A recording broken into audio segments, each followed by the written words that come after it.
مخزن شعر و نوا کولاب من، شهر من، ای درگاه امید من، ای سرآغاز ره فردای من. دوستان عزیز، همه کولاب و کولابی ها، خطلان و خطلانیان را به شرف باز ستاره های نو پدیدار شدن در آسمان کولاب تبریک میگویم.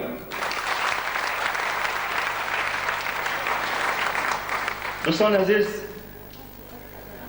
با روح پاک ارواح بابای سنگک، با روح پاک ارواح آن گذشتگانی که امروز یک طرف مزار کولاب را با روح خود، با ارواح خود آباد کردن، آخرتشان شاد باد.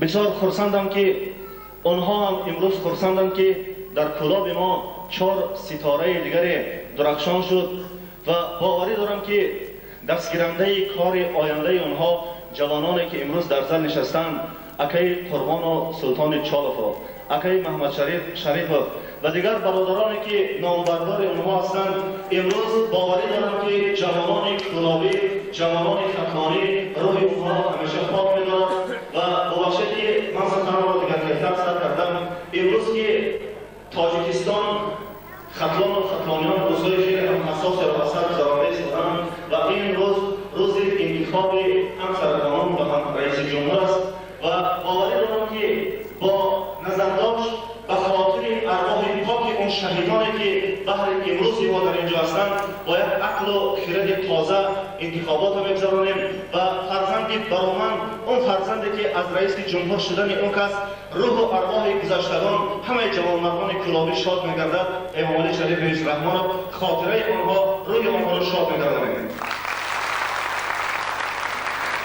دوستان عزیز، در اثر واقعه‌های سیاسی، کشمکش‌های سیاسی طی چند سال اخیر، علاقه‌های فرهنگی، رشد و نمای فرهنگی چیز ولایت بخش جمهور خیلی هم حاصل شده بود و سرشکر خدا باز میگم با ارواح اون جوانمردان، با خون اون جوانمردان امسال سایه‌کشی و امسال توانستیم یک قدری رشته‌های فرهنگی را بپیوندیم و امسال در مرکز ولایت، در ولایت خطلان، در سرتاسر خطلان گذراندن آزمون تلویزیونی گنجینه، گذراندن آزمون صدای طرب و خاطره شادروان آدینه باشی و اشتراک و صاحب جایزه اساسی گردیدن هنرمندان ناحیه مسکو در جمهوری پولشا که در بین 26 مملکت دنیا خطلان باستانی تاجیکستان سوخته ایستاده صاحب جای اول، صاحب تبرچه طلایی گردید و سریا قاسم و یکی از اشتراکچیان این آزمون بود. برای تاجیک و تاجیکستان، برای خطلان و خطلانیان یک ایده بود و از درگاه میر سید علی حمدانی تمنای آن دارم که سریا، فاطمه، جمعه خان، اکای گلمراد و دیگران بر اینها زیاده شوند و صدای دف کولابی، صدای نغمه کولاب در تمام دنیا طنین انداز گردد. دوستان عزیز، بار اول وقتی که از جمهوری پولشا برگشتیم، بعد 3 روز سردار دولت رئیس شورای عالی جمهوری تاجیکستان، یکمین مرتبه سردار دولت تاجیکستان صاحب استقلال این 4 نفر و باز چند نفر دیگر را از تاجیکان برآمد به عنوانهای حکومتی سپارید و باوری دارم که سریا قاسم و که در 22 سالگی صاحب عنوان هنرمند شایسته گردیده بود، امروز ارزنده هاست به عنوان هنرمند مردمی جمهوری. اپای فاطمه به عنوان هنرمند شایسته جمهوری. جمعه خان سفروفی که از خورده همسین و سالهای من از قریب خردسالی از آوانی مکتبیانگی دوست می داشتیم. اکای گلمرادی که سر خودشان را در همین ساحه سفید کردند، همه اینها ارزنده ترین های ساحه فرهنگ ولایت هستند. و در آخر چی گفتنی دارم؟ گفتنی من آن است که الهی از خطلان، از کولاب باستانی دائما صدای سرود و موسیقی باشد، دائما آواز سرایای و شاگردان او بلند باشند. سلامت باشید. تشکر عبدالرحیم. سخن تبریکی نوبتی به اهل هنر دسته فولکلوری و مردم شناسی آوازدار فلک شهر کولاب. سلام علیکم هنرمندان نامی ما. ما با شما فخر میکنیم. ما از عنوانگیری شما به حد شد هستیم و امروز دسته هنری فلک و تبریک شما آمده است.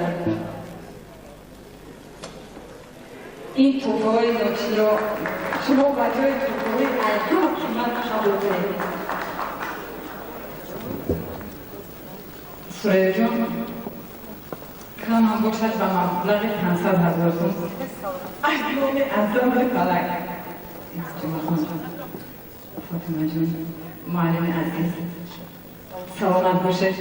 اکنون دسته هنری فلک برآمد دسته هنری فلک را از اشتراکی خوبترین انسان شبنم جان آغاز میکنیم. مرحمت شبنم جان. ناگفتن هم که شبنم فرزند سریا بانو میباشد. 30 سالی که حال شبنم به صحنه برآمده است، عیناً مادری او در همین 30 سال در نزد مردم برآمد کرده بود، ولی اولین بار سریا خان میرقصید. دخترش باشد اولین بار سرود میخواند و بعد میرقصد. شبنم جان بگو تو به تبریک مادر کدام سرود آورد؟ به تبریک مادرم آورد که حسیتی کدام سرود؟ خوب شده.